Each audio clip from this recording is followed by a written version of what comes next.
Thank you Jesus. जय मसीह की सभी को। प्रभु सभी को बहुत आशीष दे। एक छोटी सी प्रार्थना में चलते हैं। प्रभु ने अनुग्रह दिया कि आज प्रभु की दया से वचन प्रभु की देह तक पहुँचो। खुदावन हम आपको धन्यवाद करते हैं। पवित्र आत्मा जी हम आपका स्वागत करते हैं। आप हमें बढ़ते जाओ, हम बढ़ते जाओ। धन्यवाद प्रभु। कोई अच्छी बात, कोई अच्छी वस्तु, कोई अच्छी योग्यता मेरे हमारे अंदर नहीं, सब कुछ आपसे, आपके द्वारा, आप ही के लिए। आपका अनुग्रह सभी पर बना रहे प्रभु। ऐसी दया की दृष्टि हम सभी पर करना परमेश्वर। जो आप चाहते हैं वो आप बुलवाएं।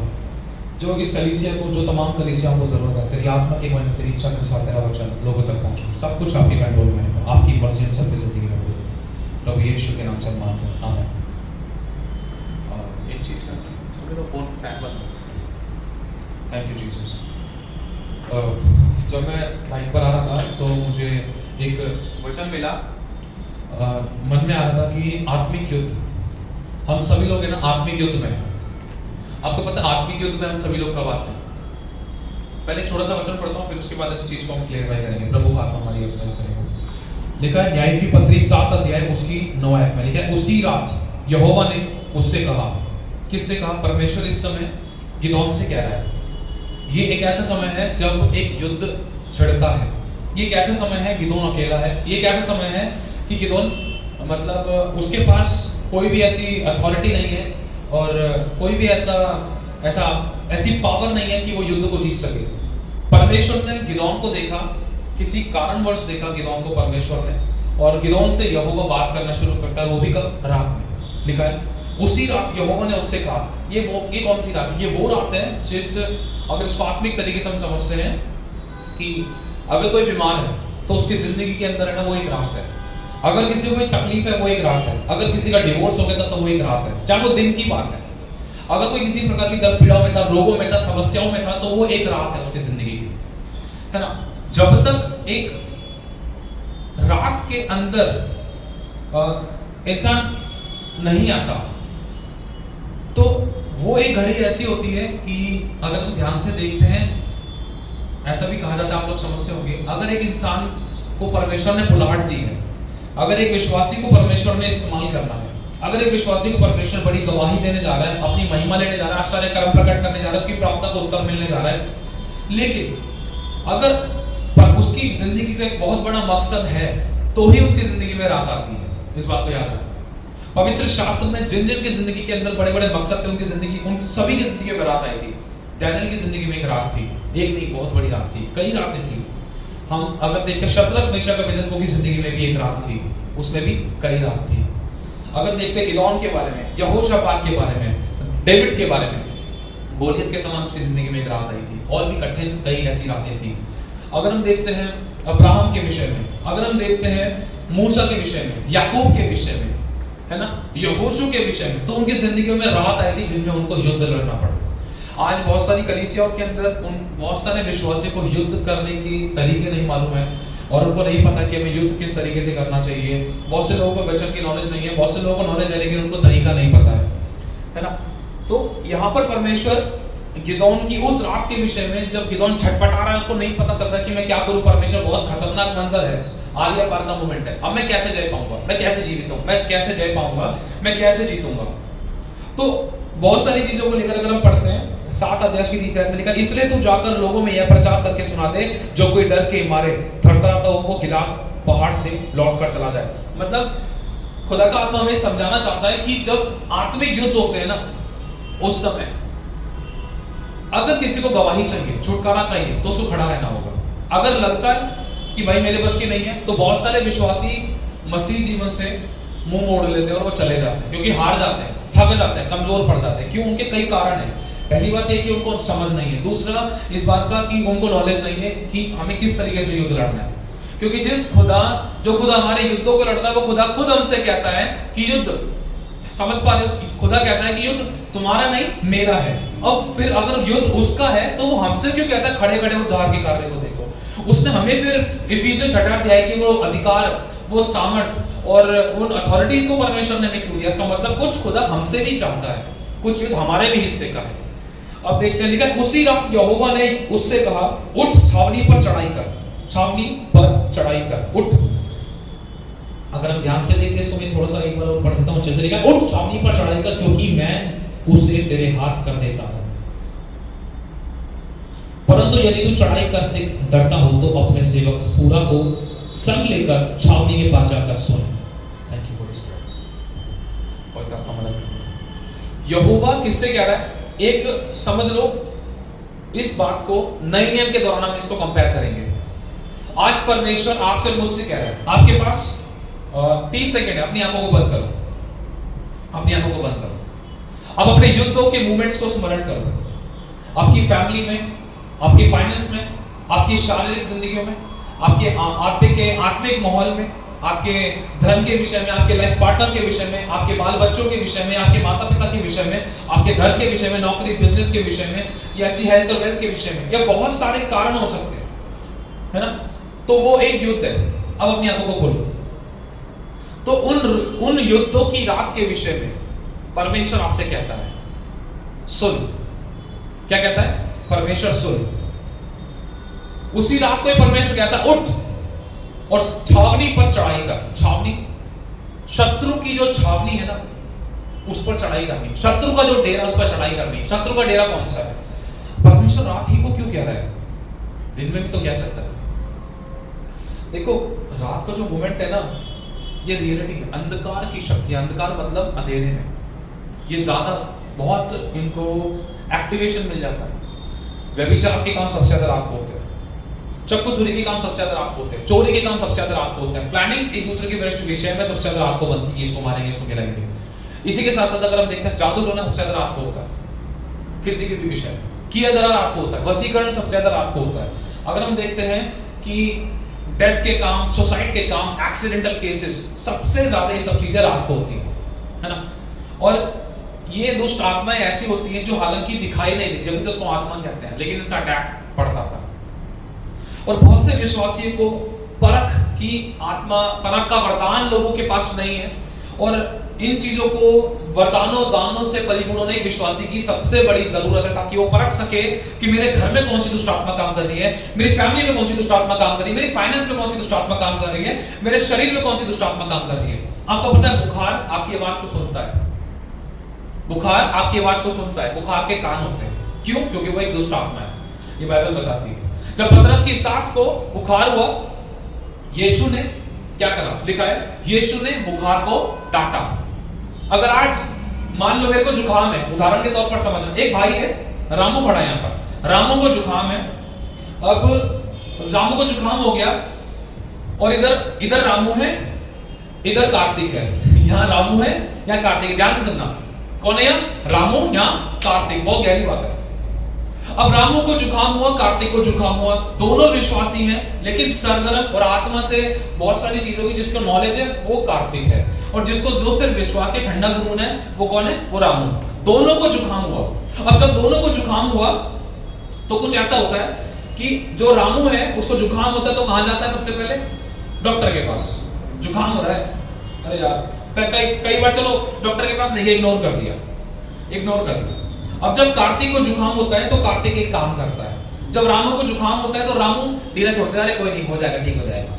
अब देखते हैं 5 घंटे बाद परिस्थितियां बदल जाती है। रामू ने कुछ किया नहीं, उसने सोचा चलो देखते हैं, कोई नहीं है, ठीक हो जाएगा। तो इस कंडीशन में रामू का जुकाम सर तक पहुंचा, सर से उसका गला खराब होने लगा, सर दर्द होने लगा, उसकी आंखें लाल पड़ने लगी। किसकी? रामू की। अब इसी कंडीशन में अगर 5 घंटे उसमें देखा जाए तो उसने शुरुआत के 1 घंटे के अंदर ही उसने कुछ शब्द बोले। क्या बोले? ये एक आत्मिक युद्ध में गया है। इसने प्रार्थना की कि प्रभु, मैं अधिकार को अपने हाथ में लेता हूं, हर एक दुष्ट आत्मा जो मुझे तंग करती है, डिस्टर्ब करती है, जुकाम देती है, मैं डांटता हूं उसको, मैं श्रापित करता हूं, मैं उजाड़ देता हूं उसको, मेरी जिंदगी से निकल जाए। यदि किसी गलती से हुआ तो मुझे क्षमा कर, तेरे लहू से मुझे धो दे, और मैं आज्ञा देता हूं ये जुकाम इसी समय सूख जाए। 1 घंटे के अंदर वो चंगा हो जाता है। अब लेकिन इसका देखो, जुकाम से सरदर्द हुआ, सरदर्द से गला दर्द, तब भी ये कुछ नहीं कर रहा, गले दर्द से पेट दर्द, तब इसको लग रहा ज्यादा समस्या बढ़ गई, चलो हॉस्पिटल चलते हैं, डॉक्टर के पास। डॉक्टर से दवाई लेकर आया। कुछ लोग होते ठीक, कुछ लोग नहीं हो पाते दवाई से भी, क्योंकि ये दुष्ट आत्मा का अटैक है। और शैतान को पता है ये विश्वासी कमजोर है, जो कमजोर कड़ी है उस पर वो इस तरीके से अटैक मारता है जैसे कि बस उसको खत्म करना है। और शैतान अपना पूरा 100% देता है विश्वासी को गिराने के लिए, बर्बाद करने के लिए। अगर हम ध्यान से इस बात को देखते हैं जो कार्तिक नाम का जो व्यक्ति है उसने एक आत्मिक युद्ध लड़ा। उसने झट अपना एक डिसीजन लिया। क्या करा? एक डिसीजन लिया कि कोई चीज मुझे छू नहीं सकती। क्यों? क्योंकि उसको वचन की नॉलेज है। क्योंकि लिखा है यीशु के लहू से मैं धुला हुआ हूं, यीशु मसीह को मैंने पहन रखा है, यीशु मेरे साथ है, यीशु मेरे अंदर है, यीशु को मैं पहने हूं, यीशु मुझ में जिंदा है, यीशु के घोड़े खाने से मैं चंगा हो चुका हूं। उसको नॉलेज है कि शैतान मेरे पैरों तले कुचला गया है, कोई बीमारी मेरी जिंदगी का हिस्सा नहीं है। प्रभु ने कहा मैं महामारी महारोगों से बचाऊंगा और दुष्ट के चलते हुए तीरों से बचाऊंगा और सब प्रकार के ऐसी दर्द पीड़ा और रोगों से बचाऊंगा और कुछ में से कोई भी तुझ पर नहीं आएगी। इसके अधिकारों के साथ रिपेंट करके पश्चाताप करके दुष्ट को जवाब दिया तो उसी शैतान को जिसने इसको तकलीफ दी थी, उसी शैतान को ये एहसास हो गया कि ये विश्वासी जो है ये कमजोर नहीं है, ये एक योद्धा है, इसको लड़ने आता है। अगर इसको दोबारा से तकलीफ दी ना तो खामखा ये बांध कर कैद कर देगा। इसलिए इससे बढ़िया इसको परेशान करो जिसको लड़ने नहीं आता है। भले बंदूक लेकर घूमता है, भले हथियार लेकर घूमता है, लेकिन ये वीक है। समझ पा रहे हो? ये रियलिटी है। वो कमजोर को पकड़ता है। क्यों? क्योंकि उसने जवाब नहीं दिया है। मान लो एक बॉडी बिल्डर है, सुमित भाई यहां खड़ा हुआ है, बॉडी बिल्डर बोल रहा है भाई क्या है, फैल रहा है। सुमित ने खींच के चांटा मार दिया, सुमित ने खींच के क्या मार दिया? चांटा मार दिया। तो बॉडी बिल्डर क्या कर रहा है? सोचने लगा, है तो ये सुगैडी सा, मेरे को देख भाई सही बॉडी वॉडी, इसने मेरे चांटा क्यों मारा? वो सोचने पर मजबूर हो गया कि इसके पीछे कोई सपोर्ट है। वो छेड़ेगा नहीं फिर इस बंदे को, वो सोचेगा अभी मैंने तो उसको कुछ कह नहीं, इतने में इसने मेरे चांटा मार के सुझा दिया, मेरा गाल जबड़ा हिला दिया, तो अब कुछ ना कुछ तो सपोर्ट है सुमित के पीछे। यही मेन चीज होती है। जो पहला वार करता है ना वही जयवंत होने के लिए 90% उसको बेनिफिट मिल जाता है। अगर हम लूका की पत्री अगर हम नहीं हम पढ़ते पवित्र शास्त्र में बताता है, मान लो अगर सुमित एक बलवंत है, सुमित ने इस क्या नाम, एक छोटा भाई है, एक यहाँ 3 बंदे हैं, एक सुमित है, एक बॉडी बिल्डर है और एक व्यक्ति इधर है रामू। अब सुमित ने देखा कि भाई रामू कमजोर है, जो रामू का है वो मैं छीन लूंगा, इसको दबा दूंगा, उसको फोड़ दूंगा। सुमित आया, इसको फोड़ फाड़ के जो भी इसका सामान था ले लिया। अब जब पता चला कि अब ये जो बॉडी बिल्डर है, ये बॉडी बिल्डर कौन है? ये आत्मिक सामर्थ्य विश्वासी है। टॉपिक चेंज हो गया। ये बॉडी बिल्डर है, आत्मिक सामर्थ्य विश्वासी है। अब इसको पता चल चुका ये आत्मिक सामर्थ्य कैसे वचनों में परिपूर्ण है, आत्मा में परिपूर्ण है और ये प्रैक्टिकली क्रिश्चियन है, प्रैक्टिकल क्रिश्चियन है और अगुवाई में चलने वाले, इसलिए वो आत्मिक और शारीरिक रूप से स्ट्रांग है। जब उसको पता चला ये भाई सुमित है, ये कौन है? अब ये सुमित ने उसको जो भी उसका था छीन लिया। अब इससे बलवान कौन है? Body builder. अब बॉडी बिल्डर ने सुमित को पकड़कर जो भी इसके पास था वो छीन लिया। पवित्र शास्त्र में इस विषय में बताता है, मान लो कि अगर शैतान ने किसी का कुछ भी छीना है, अगर आप उससे बलवंत हो तो वो सब उससे छीन लोगे। मान लो मैंने अंकल का, भैया का, भाई का, आंटी का, ब्रदर का, सिस्टर का, मैंने पर्स छीन लिया, बटुआ छीन लिया, सामान छीन लिया, सोना चांदी छीन लिया, लेकिन मेरे से ज्यादा बलवंत अगर सुमित है, अगर मेरे से ज्यादा बलवंत आप हो तो आप वो सब कुछ मुझसे छीन लोगे। वो भी छीन लोगे जो मैंने आपका भी चुराया है, वो भी छीन लोगे और वो भी छीन लोगे जो मैंने किसी और का भी चुराया। तभी लिखा है कि शत्रु जब पकड़ा जाएगा तो 7 गुना वापस उसको भरकर देना पड़ेगा और उसके सारे घर का भी सारा धन खाली कर लिया जाएगा। समझ पा रहे हो? हमारी जिंदगी बहुत सामर्थ्य गवाहियां बनाई खुदा ने। मान लो मेरा कुछ नुकसान हुआ, जब मेरे को वाइफ को पता चला, हमने प्रार्थना की, पश्चाताप किया, प्रभु जिस गलती का क्षमा कर, दृढ़ता से फायर करके डिलीवरेंस पेयर की, आज्ञा दी, उस आत्मा को निकाला और जब प्रार्थना करते हैं तो उसके हलक से भी निकाल लिया। मतलब समझ रहे हो? 24 घंटे से पहले हमारे पास गवाही आती है। ये परमेश्वर का अनुग्रह है, क्योंकि अब शैतान को पता चल चुका है इनसे पंगा लेना कोई छोटी बात नहीं है। क्यों? क्योंकि हम लोगों ने अपने अथॉरिटीज को समझा है। अब एक आपके सामने दीवार है, आपके हाथ में हथौड़ा है, आप इस दीवार को एक बार में तोड़ सकते हो? बताओ अंकल जी, तोड़ सकते हो? नहीं ना। सुमित तोड़ सकता है बाबू? नहीं तोड़ सकता। मैं कह रहा हूं 50 लोग हैं, 50 लोग एक एक हथौड़ा मारेंगे 50 बार, तब भी नहीं टूटेगी। चटका सकते हो, लेकिन तोड़ने के लिए इसके ऊपर बार बार वार करना पड़ेगा। लेकिन एक हथियार ऐसा भी है जो बस चलकर टच ही करेगा, लड़ा छेद। वो अथॉरिटी क्या है? वो हथियार क्या है? समझ पा रहे हो?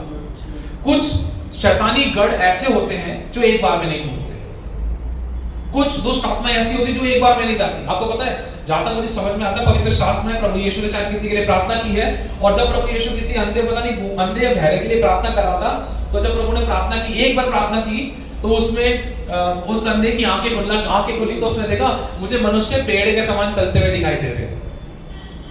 एक प्रार्थना में इतना हुआ।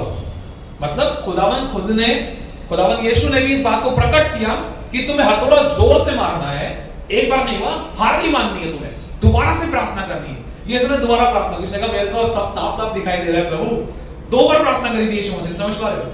कुछ मोमेंट्स है जहां पर यीशु ने एक बार में प्रार्थना की, एक बार में काम हो गया। अभी आपके हाथ में है, आपके हाथ में छानी हथौड़ा लेकर आप उस दीवार को ढा रहे हो जो शैतानी है, या आप बड़ा हथौड़ा लेकर, या सिर्फ जेसीबी लेकर घुस रहे हो, ये आपके हाथ में है। जेसीबी पता है क्या है? वो अन्य भाषा है।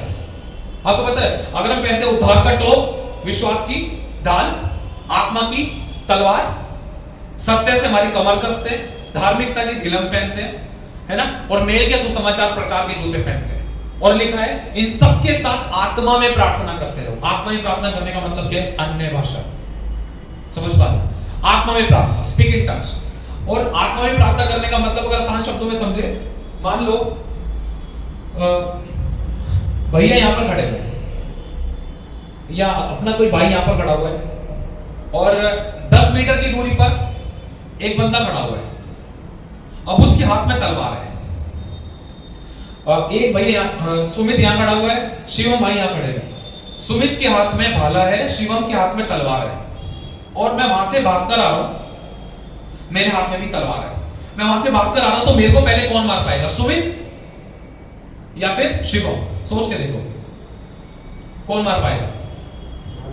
वेरी गुड, यही है आत्मिक युद्ध, और सॉरी यही है एक अन्य भाषा, भाले वाला। समझ पा रहे हो? इसे कहते हैं अन्य भाषा। आप यहां प्रार्थना कर रहे हो, काम वहां हो रहे हैं। एक गवाही है, प्रभु के दास से किसी घर में बहुत दुष्ट आत्मा के अटैक्स थे, वो वहां पर प्रार्थना के लिए गए, जब वहां पर प्रार्थना करते अपने हाथों को उठाते परमेश्वर की बड़ाई करते हैं, अन्य भाषा होती शायद वहां पर, तो ऐसा कुछ होता है कि एक स्वर्गदूत उनके पास चलते हुए आता है। ये आत्मिक मौल की घटना है सारी, वो प्रभु आज भी जीवित है, वो प्रभु के दास आज भी जीवित है। तो एक स्वर्गदूत उनके पास चलते हुए आता है, वो कहता है क्या आज्ञा, सिर्फ यही कहता है क्या आज्ञा। तो इतने में वो प्रभु का दास सोचता है ये क्या हो रहा है भाई हमारे साथ, क्या करूं मैं? ये बोल रहा क्या आज्ञा में, क्या ये तो इतना गंभीर और सामर्थ्य लग रहा है, ये मतलब तलवार लेकर आया था स्वर्गदूत, परमेश्वर का पवित्र युद्ध का दूत था वो, जो युद्धों को लड़ता है हमारे लिए, क्योंकि लिखा ना प्रभु ने कहा है कि मैं अपने दूतों को तेरे निमित्त आज्ञा दूंगा। हमारे लिए वो आज्ञा देता है। जैसे दानियल के टाइम पर उसने मिकाईल को आज्ञा दी थी, जो जा शैतान के राज्य को उजाड़ दे, जो प्रार्थना का उत्तर उसने रोका है, वो वहां तक पहुंचा, दानियल तक। समझ पा रहे हो? अब युद्ध हमें लड़ने नहीं आता, अब हमें युद्ध जैसे ही अगर हम युद्ध सही रीति से लड़ते हैं ना, तो हमें परमेश्वर डिलीवरेंस देता है, हमारे द्वारा और को भी देता है। कैसे? अब जब पता चलता है उस घर के अंदर बहुत दुष्ट आत्माओं के काम थे, जैसे ही प्रभु के दास ने आत्मा में प्रार्थना करना शुरू किया, हाथों को उठाया, तो स्वर्गदूत आता है, इतने में पवित्र आत्मा बोलता है सुन, इसको तो सिर्फ इतना बोल कि आगे बढ़। जैसे ही प्रभु के दास ने बोला आगे बढ़, स्वयं ऊपर जाता है। जैसे ही ऊपर जाता है, बहुत खतरनाक आत्मिक युद्ध छिड़ता है, और युद्ध कम से कम लगभग 1 से 1.5 घंटे के आसपास तक चलता है। प्रभु के दास आत्मा में होकर प्रार्थना करते रहते हैं, अन्य भाषा करते रहते हैं, शायद अन्य भाषा, और बहुत जोरों से दृढ़ता से कनेक्ट रहते हैं। जैसे युद्ध खत्म होता है, वैसे ही वो नीचे आते हैं, देखते हो प्रभु स्वर्गदूत फिर से आ रहा है, प्रभु का आत्मा फिर से कहता है इसको बोल आगे बढ़। जैसे ही बोलते आगे बढ़ने में वो डिसअपीयर हो जाता है, गायब हो जाता है। ये एक आत्मिक युद्ध था। अब उसके घर में क्या क्या समस्या हो सकती है? एक उदाहरण के तौर पर, अगर किसी का कोई डॉक्यूमेंट से काम रुका हुआ है, किसी के शरीर में कोई तकलीफ थी वो खत्म नहीं हो रही, अगर किसी को फैमिली लेवल पर कोई इशू था, या कोई कोर्ट केस था, या कोई हेल्थ प्रॉब्लम थी, या कोई फाइनेंशियल प्रॉब्लम थी, या कोई आत्मिक माहौल में कोई गंदी दुष्ट आत्मा परेशान कर रही है, दुष्ट आत्मा के अटैक हो रही है, नुकसान पहुंचाने वाली आत्माएं हैं। आपको पता है नुकसान पहुंचाने वाली आत्माएं भी होती है, व्यभिचार की आत्मा होती है, और चोरी की आत्मा, जैसे हम कहते हैं यहूदा की आत्मा, गेहजी की आत्मा, ये सब प्रकार की स्पिरिट्स होती है। कुछ दुष्ट आत्माएं भरमाती हैं, दुष्ट आत्माएं भरमाने वाली आत्मा, समझ पा रहे हो? ये सब प्रकार की आत्माएं होती है जो एक मनुष्य को पकड़ती है। अब इससे लड़ा कैसे जाए? लड़ा कैसे जाए? अब आपको पता होना चाहिए कि ये चीज मेरे लाइफ में ये सब चीज क्यों हो रही है। कई बार हमारे साथ हुआ है, अगर मेरा हल्का सा भी नुकसान होता है ना, कई बार हल्का सा भी ₹1 का भी अगर नुकसान, तुरंत हम कोशिश करते हैं कि हम प्रेयर करें, तुरंत प्रभु सॉरी, जिस गलती का ये नुकसान हुआ, या हमने कुछ महंगा खरीद लिया, या हमारा कुछ हो गया, या हमारा कोई नुकसान हुआ, प्रभु हम प्रार्थना करते हैं, तुरंत दुष्ट को पकड़ते हैं। शैतान को एहसास कराना है कि आप कमजोर नहीं हो, आप ऑलवेज युद्ध के अंदर होते हो। जैसे आप प्रभु पर विश्वास करते हो, आप एक युद्ध में एंटर करते हो। जैसे आपकी जिंदगी में समस्या आती है, वैसे आप युद्ध में एंटर करते हो। जैसे ही आप बढ़ने वाले होते हो, आपकी अगुवाई होना शुरू होती है, आप सेवकाई करना शुरू करते हो, आप ब्लेसिंग पाना शुरू करते हो, आपकी प्रार्थना को उत्तर आने वाला होता है, आप युद्ध में होते हो। क्योंकि दानियल के साथ ऐसा हुआ था, समझ पा रहे हो? दानियल ने प्रार्थना की थी अपने लोगों के विषय में, उसकी प्रार्थना लिखा है, उसी घड़ी सुनी गई, लेकिन प्रार्थना का उत्तर जब आ रहा था, शैतान ने देख लिया कुछ नीचे, क्या देखा? शैतान ने देखा नीचे अभी हरी झंडी नहीं हुई है। हरी झंडी मतलब अभी रेड लाइट लगी। रेड लाइट कौन सी? कुछ लोगों के पश्चाताप होना जरूरी, तब वो प्रार्थना का उत्तर आएगा। कई बार शैतान पकड़ लेता है उन गवाहियों को, उन छुटकारों को, उस फाइनेंस को, उस ब्लेसिंग को, उस शांति, चैन, विश्राम, आराम की आशीषों को, भरपूरी, परिपूर्णता को शैतान पकड़ लेता है। खुदा देख, इसने तुझसे मांगा, तूने उसको देने के लिए दे दिया, लेकिन सुन, तू अपने वचन से बना हुआ है। तूने कहा तेरे ही पापों के कारण मैंने तुझसे अपना मुंह मोड़ रखा। देख, उसने पाप किया है, तेरी ब्लेसिंग जो तूने उसके लिए भेजी है वो अभी तक जब तक उसके पास नहीं पहुंची, जब तक वो क्षमा ना मांगे, जब तक वो रिपेंट ना करे, जब तक अपने पाप का अंगीकार ना करे, अपनी गलतियों को मानकर ना छोड़े। समझ पा रहे हो? शैतान इसी बात को लेकर परमेश्वर के सम्मुख जाता है, जैसे कि वो अय्यूब के लिए गया था। समझ पा रहे हो? इंपॉर्टेंट है। शैतान हमारे विषय में युद्ध करता है, परमेश्वर से बातें करता है, वार्तालाप करता है, और लेकिन खुदा ऐसे लोगों को ढूंढ रहा है जो शैतान को शर्मिंदा कर सके हर एक परिस्थिति के अंदर। अब पता है क्या, बहुत बार ऐसी घटनाएं घटती हैं, हमारी बहुत बड़ी ब्लेसिंग आने को होती है। वो जब ब्लेसिंग आने को होती है ना, हमें युद्ध में होता है। शैतान पूरी एड़ी चोटी का जोर लगाता है एक विश्वासी को गिराने के लिए, भटकाने के लिए, क्योंकि उसको भेजा ही इसलिए होता। वो नहीं सोता, एक विश्वासी सो जाता है, विश्वासी भटक जाता है, वो कमजोर पड़ जाता है, उसको युद्ध लड़ने नहीं आता, उसको युद्ध का तरीका नहीं पता है। हालेलुया। उदाहरण के तौर पर बहुत सारी ऐसी गवाहियां हैं जिसमें तुरंत प्रेयर करी परमेश्वर की दया से, मतलब वो एक आत्मिक युद्ध, सिंपल प्रेयर नहीं, वो एक आत्मिक युद्ध है। हमें पता चला कि दुष्ट आत्मा का काम है, ये शैतान का काम है, और ये चीज परमेश्वर ने हमें समझ दी कि एक व्यक्ति के अंदर से, एक वस्तु के द्वारा, एक प्राणी के द्वारा दुष्ट आत्मा अटैक कर सकती है। हालेलुया। समझ पा रहे हो? एक दर्शन के द्वारा दुष्ट आत्मा अटैक कर सकती है। अगर एक दर्शन स्वप्न में आता है, एक दर्शन आता है सोते समय, या एक दर्शन दिखाई देता है ऐसी जागते समय या कच्ची नींद में, जब आप प्रार्थना में बैठे हो तब, या फिर जब आप सो रहे हो गहरी नींद में, तो उस समय अगर कोई स्वप्न आता है, तो उस दौरान अगर कोई दुष्ट आत्मा छाती पर बैठती है, गर्दन पकड़ती है, तो कई बार ऐसा होता है रात को सोते तो बहुत भले हैं, लेकिन सुबह उठते कोई दर्द पीड़ आती है, वो एक अटैक के साथ उठते हैं। हालांकि किसी मनुष्य ने उनको छुआ नहीं होता, वो आत्मिक मौन में घटनाएं घटती हैं। और आत्मिक मौन में ये भी होता है, परमेश्वर अपने दासों को भेजता है एक स्वर्गदूत के रूप में। कई बार परमेश्वर खुद एनकाउंटर करता है सपने में, और वो ब्लेस करता है, दुष्ट आत्माओं से आजाद करता है। जब तू आजाद है, जब तू ब्लेस है, तुझे बच्चा होगा, तुझे गवाही मिलेगी, तेरा बेटा ठीक है, तू चंगी है, तेरी परेशानी दूर हो गई, तेरी आंखें ठीक हो गई, तेरा पेट ठीक हो गया। सपने में खुदा के दास आकर बोलता है, वो उसका भी असर पड़ता है शारीरिक रूप में। समझ पा रहे हो? आत्मिक मौन में घटनाएं घटती हैं, और दुष्ट आत्मा ट्रांसफर भी होती है। कैसे? कुछ वस्त्रों के द्वारा, खाने पीने की चीजों के द्वारा, कुछ पहनने ओढ़ने की वस्तुओं के द्वारा। ये रियलिटी है, बहुत से विश्वासियों को नहीं पता है, और बहुत से लोग इन चीजों के अंडर अटैक हो जाते हैं, और फिर वो कहीं ना कहीं वो उसका असर उनकी फाइनेंशियल लाइफ पे, फिजिकल लाइफ पे, स्पिरिचुअल लाइफ पे, और मतलब लाइफ के बहुत सारे एरिया में उनके पड़ता था, और वो सोचते थे कैसे हो रहा है। और कई बार ऐसा होता है कि जब वो युद्ध को सही रीति से हैंडल नहीं कर पाते, नहीं वो जीत पाते, तो या तो खुदा पर दोष लगाते हैं, या मनुष्य को दोषी ठहराते हैं, या शैतान को गलत बताते हैं, हालांकि वो अपनी गलती नहीं समझ पाते। समझ पा रहे हो? अब एक चीज है, इसको समझने की जरूरत है। जब भी एक विश्वासी कुछ प्रार्थना कर रहा है, या उपवास रख रहा है, या उसकी कोई गवाही बनने वाली है, तो कुछ कान खड़े हो जाते हैं।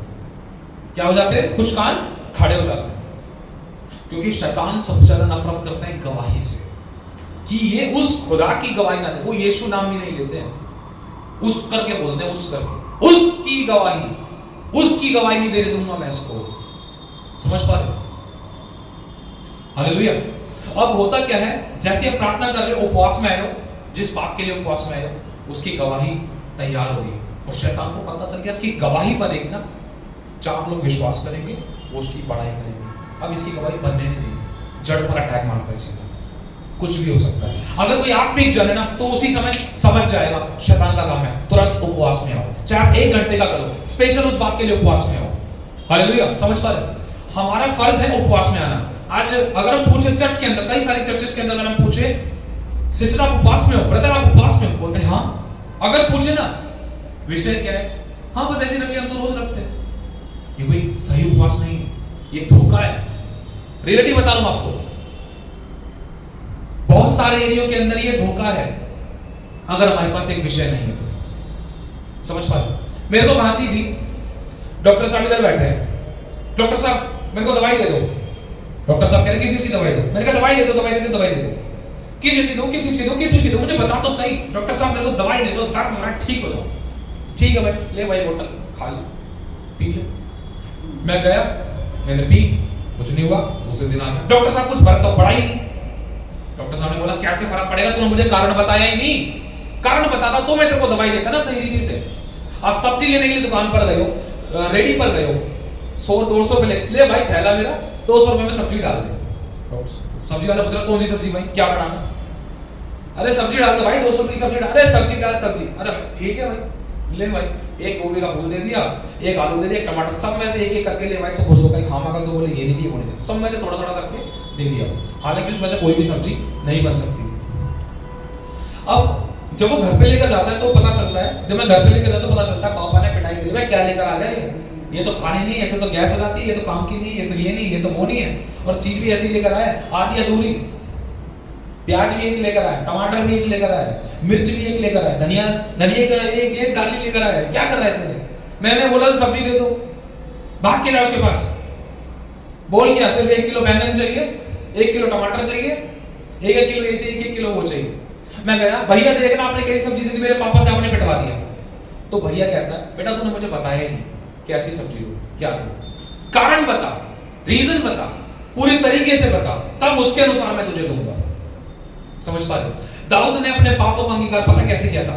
अगर दाऊद ये बोलता ना प्रभु मेरे पाप क्षमा कर, प्रभु क्षमा करता है, लेकिन दाऊद ने स्पेशल कन्फेस किया था मेरे गुप्त पापों से मुझे शुद्ध कर। ये भी बोला मेरे ढिठाई के पापों के विषय में मुझे तू क्षमा कर। ये अंगीकार, ये 2 वचन क्यों है बिना मतलब में? कारण है, हमें रीजन बताना है। अगर आप उपवास कर रहे हैं तो आपको कारण रखना पड़ेगा, प्रभु मेरी वाइफ की हेल्थ और वेल्थ की छुटकारे के लिए मैं उपवास में आता हूं, प्रभु मेरी हेल्थ के छुटकारे के लिए मैं उपवास में आता हूं, प्रभु चर्च के पढ़ने के लिए, फाइनेंस के लिए, स्पिरिचुअल लाइफ के लिए, फाइनेंशियल लाइफ के लिए, मेरी प्रार्थना में मुझे पढ़ने के लिए मैं उपवास में आता हूं, 1 घंटे के लिए उपवास में आता हूं। एक तरफ यह बंदा खड़ा हुआ है, एक तरफ यह बहन है, दोनों ने उपवास रखा है। एक ने 1 साल का उपवास रखा जिसमें कुछ भी खाया पिया नहीं है, एक ने सिर्फ 1 घंटे का उपवास रखा है जिसमें चाय पानी उसका चल रहा है। किसका खुदा उपवास ग्रहण करेगा बताओ? सोच के देखो। अगर आप एक तरीके से समझे, अब इसने क्या किया है, इसने सिर्फ इस बात के लिए उपवास रखा है, प्रभु आज मेरे मुझसे गलत ना निकले, मैं कुड़कुड़ाऊं ना, मैं गुस्सा ना करूं, मैं सिर्फ इस बात के लिए 1 घंटे के लिए उपवास में। और इसने उपवास में हम तो 1 साल से है, बस कोई कारण नहीं है, बस भूखा रहकर दुख देखो, दुख दे रहे, कोई कारण नहीं है। हालांकि खुदावंद यीशु का कलाम कहता है कि एक ऐसी जाति है जो बिना उपवास और प्रार्थना के नहीं जाती। खुदा कारण बता रहा है तुम्हें उपवास किस चीज के लिए रखना है। चेले कहते हैं प्रभु हम दुष्ट आत्माओं को नहीं निकाल सके, लेकिन प्रभु यीशु कहता है कि हे विश्वासी मैं तुम्हारी कब तक रहूं, कब तक तुम्हारे साथ सहता रहूं। तो फिर चेले कहते हैं प्रभु हमें बता कि कैसे हो सकता है। तो यीशु मसीह कहते हैं कि सुन, एक ऐसी जाति है जो बिना उपवास और प्रार्थना के नहीं जाती। ये वही जाति जिसका वर्णन परमेश्वर ने इफिसियों 6 अध्याय में किया है। ये वही जाति जिसका वर्णन परमेश्वर ने यिर्मयाह का 5, 7, 8, 9 के अंदर किया है। ये वही जाति है जो पुराने नियम के अंदर हम पढ़ते हैं। ये वही जाति जो नए नियम के अंदर एक सेना के रूप में एक व्यक्ति को जकड़े हुई थी, पकड़े हुए थी। समझ पा रहे हो? जो एक विधवा की बेटी को शायद पकड़े हुए थी। बहुत सारे एरिया में दुष्ट आत्मा की जाति है, बीमारी की, कर्जे की, गरीबी की, दुष्ट आत्मा की जाति है। हमारा युद्ध इसी से है, मनुष्य से नहीं, अंधकार की शक्तियों से, प्रधानताओं से, अधिकारियों से। जैसे कि लिखा ना कि मैंने तेरा चित्र अपनी हथेली पर बनाया, मैंने तुझे जातियों पर भविष्यवक्ता ठहराया, उनको काट डालने के लिए, उनको उखाड़ फेंकने के लिए। और अगर भजन पढ़ते तो भजन में साफ लिखा है कि मैं दुष्ट की जातियों को टुकड़े टुकड़े कर डालूंगा। पता है, पढ़ा होगा आप लोगों ने, ना? तो क्यों कह रहा है प्रभु का? वो बताना चाह रहा है कि हम एक युद्ध में है। और प्रभु का वचन कहता है मैंने तुझे एक फरसा बनाया है। फरसा मतलब काट डालता है, इतना पैना होता है। प्रभु का वचन कहता है मैंने तुझे चौखा यंत्र ठहराया है जो पहाड़ों को सूक्ष्म दूर कर देगा, पहाड़ों को कीटाणु के समान कर देगा। चौखा यंत्र है यहोवा का। उसका वचन कहता है कि मैंने तुझे इतनी सामर्थ्य दी है कि तेरी बाहों से पीतल का धनुष भी टूट जाता है। समझ पा रहे? वो हमें अपना युद्ध का हथियार ठहराता है। क्यों ये वाली बातें हम पर डाल रहा है? वो हमें बतला रहा है कि हम कमजोर ना रहें, शारीरिक परिस्थिति को आत्मिक तरीके से क्यों ना लड़े। हालेलुया। देखो ऐसी बहुत सारी गवाहियां हैं, जैसे किसी के डॉक्यूमेंट्स के काम नहीं हो रहे, अगर वो आत्मिक है वो उपवास में आए, प्रार्थनाओं में आए। जब वो आत्मिक युद्ध लड़ा, उनको पता चला मेरे डॉक्यूमेंट्स को, मेरी गवाही को रोकने वाली कुछ दुष्ट आत्माएं थी। उन्होंने जब दुष्ट आत्माओं को निकालने के लिए उन उपवास क्या कहते हैं, उन डॉक्यूमेंट्स के कामों के छुटकारे के विषय में प्रार्थना की। या किसी की उन्नति रुक रही थी, किसी की प्रॉपर्टी नहीं मिल रही थी, किसी की गवाही नहीं मिल रही थी, किसी को जॉब नहीं मिल रही थी, किसी की शादी नहीं हो रही थी, या किसी की कोई गवाही नहीं बन पा रही थी, कुछ भी रुका हुआ था, क्योंकि परमेश्वर ने हमें बहुत प्रॉस्पर किया है।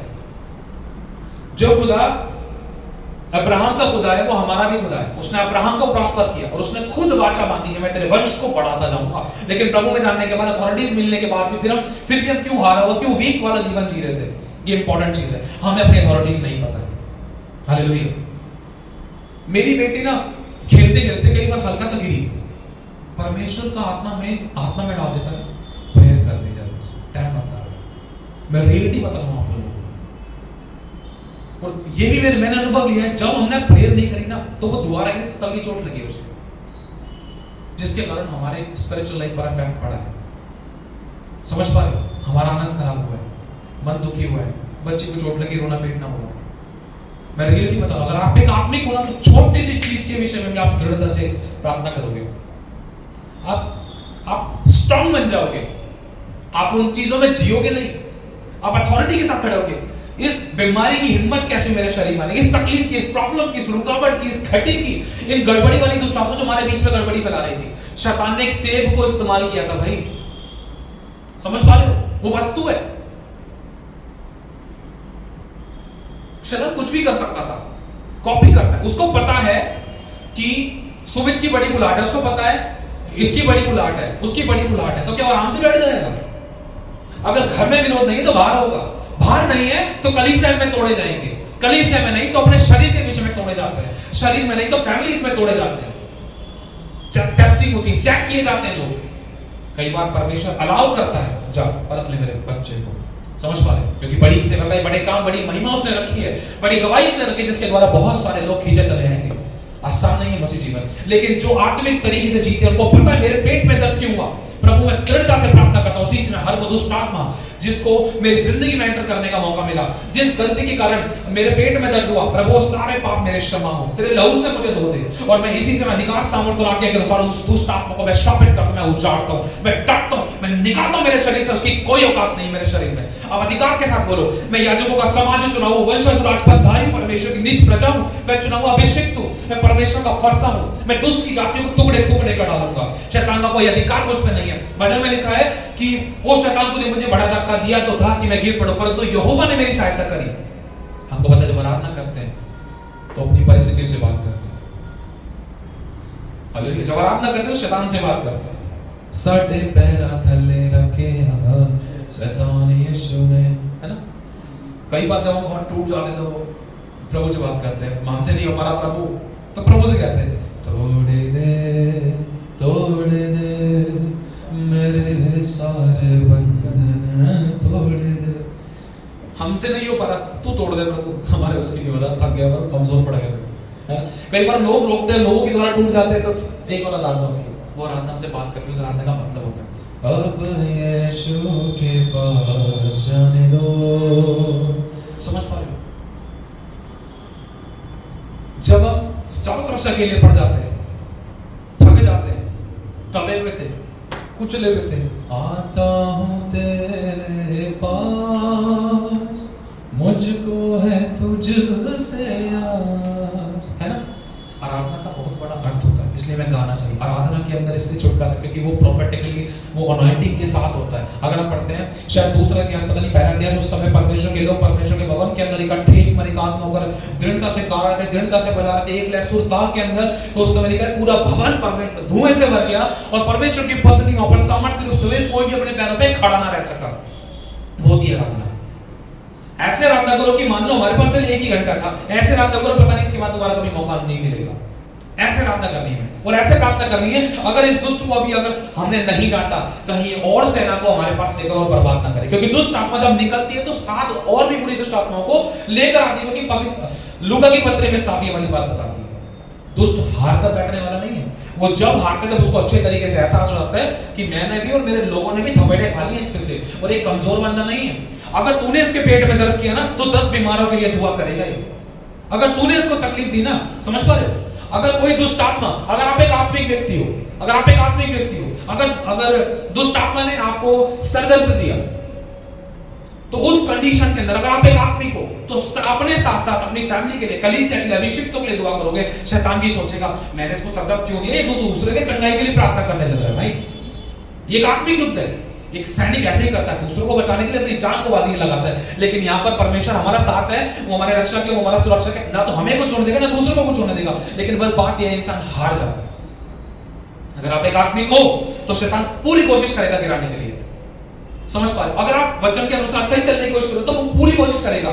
अगर शैतान को आपसे कोई दिक्कत नहीं ना, तो उसका मतलब समझ लेना बहुत सारी एरिया के अंदर हम गलत चल रहे थे। अगर आप सही चल रहे हो, शैतान को जलन है, तो उसका मतलब कोई है जिसको आपसे दिक्कत हो रही है, दुष्ट। हालेलुया। शैतान को भी एहसास होता है किस मिट्टी का बना है बंदा, किस मिट्टी की बनी है बहन, कितना दुख दिया, इतना परेशान किया, इतना लाइफ के हर एक एरिया में इसको तोड़ दिया, फोड़ दिया, मरोड़ दिया, तब भी इसकी लाइफ में कोई चेंजेस नहीं आ रहा है। फिर भी प्रभु प्रभु गा रही है, फिर भी उपवास में आ रही है। एक दिन थक जाता है, अच्छा इसको छोड़ दो, टाइम वेस्ट हो रहा है इसके पीछे, उसको पकड़ो, वो कमजोर था। समझ पा रहे हो? एहसास करा दो उसको कि हम ढीठ है, एहसास करा दो उसको कि तुझसे ज्यादा सामर्थ्य है। तू एक तकलीफ दे, 10 बीमारों के लिए हम दुआ करेंगे। तू एक प्रॉब्लम दे, हम 10 प्रॉब्लम्स के लिए दुआ करेंगे। सही हुआ शैतान, तूने प्यार का दर्द बताया, ठीक है, अब मैं दूसरे बीमारों के लिए दुआ करना शुरू तो किया, कम से कम घुटनों के बल तो आया। समझ पा रहे हो? हालेलुया। समझ पा रहे? ये आत्मिक युद्ध के अंदर हम लोग होते हैं। अब बहुत बार हमारे साथ ऐसी घटनाएं घटी हैं कि मान लो स्कूटी का पंचर हो गया, या कोई भी मेरा 1 रुपया तक ही अगर इधर उधर हो गया, प्रार्थनाएं होती हैं। कल की बात है, कल हम गाड़ी में आ रहे थे, कुछ मैटर था और कुछ हमसे कुछ मिस्टेक्स हुई थी, और फिर मैं बात करने लग रहा था तो मेरे मुंह से एक शब्द निकला था, अगर हम सही चल रहे हैं ना, सच में रियलिटी मैंने खुदा के ऐसे हाथ को देखा है परमेश्वर की दया से, अगर हम सही चल रहे हैं तो खुदा हलक से भी निकाल लेता है। अपना जाना तो बहुत दूर की बात है, टोल लगना था। जब हम जा रहे थे तब तो बहुत तगड़ा मैटर पड़ा था, टोल में थोड़ा सा पता नहीं कुछ नुकसान हुआ था, पता नहीं क्या हुआ था। तो जब हम आ रहे थे ना, कुछ बातचीत चल रही थी, टोल आने से शायद 3-4 मिनट पहले ही हम सबने एक दूसरे को सॉरी बोला, सबने एक दूसरे को सॉरी बोला। मैं कई बार कतराता हूं, अगर मेरी गलती, मेरी भाई को सॉरी यार, बोलते माफ कर दियो, बर्बाद पानी है भाई, सो सॉरी, क्योंकि झुकने में टाइम नहीं लगाना। उससे पहले कि शैतान को अवसर मिले झुक जाओ, वो भला रहेगा, है ना। मेरी भाई, हम सब एक दूसरे के साथ सबको सॉरी, जैसा भी था सॉरी, पता नहीं मैंने ही बोला था शायद, पता नहीं, मुझे याद नहीं पता, लेकिन परमेश्वर का ऐसा ग्रेस हुआ, सॉरी बोला गया, टोल आया, टोल के सामने खड़े हुए, और उससे पहले ही वाली बात बोल दी गई थी, खुदा हलक से भी निकाल लेगा अगर हम सही चल रहे हैं तो। अगर आपने मतलब ये वाला सही नहीं कि गलती कर दी फिर माफी मांग ली, नहीं, कहने का मतलब अगर प्रेजेंट में अगर हम सही हो गए, माफी मांग ली ना, खुदा वो चीज देख लेगा, गलतियां हो भी गई उसको एक्सेप्ट करके झुक जाए। तो ऐसा होता है, टोल वाला आता है और टोल कट नहीं रहा है, वो बोलता है कि भाई डबल लगेगा पैसा, और फिर मैं इतने में करने को ही था, परमेश्वर ने उसके मन में डाल दिया, जाओ फ्री में। समझ पा रहे हो? आते टाइम इतनी गड़बड़ी हुई थी, लेकिन जाते टाइम ये स्पेशल फेवर खुदा की आत्मा ने याद दिलाया, देख ये था जो हलक से भी निकाल लेता है, पैसा तुम्हारा नहीं गया और इंतजाम कर दिया। हालेलुया। समझ पा रहे हो? हमारे हिस्से की ब्लेसिंग्स इतना बड़ा फेवर देता है। कई बार ऐसा हुआ है कि जिस काम में मेरे 8,000 14,000 लगने थे, उसमें सिर्फ मेरा 1 रुपया भी नहीं लगा। गवर्नमेंट के अथॉरिटी वाले बंदे ने कह दिया तेरा जो सरनेम चेंज करना है, सरनेम करेक्शन करनी है, उसके अंदर ये इतने पैसे 8,000 रुपए लगेंगे। सच बताऊं, ध्यान से सुनना इस बात को।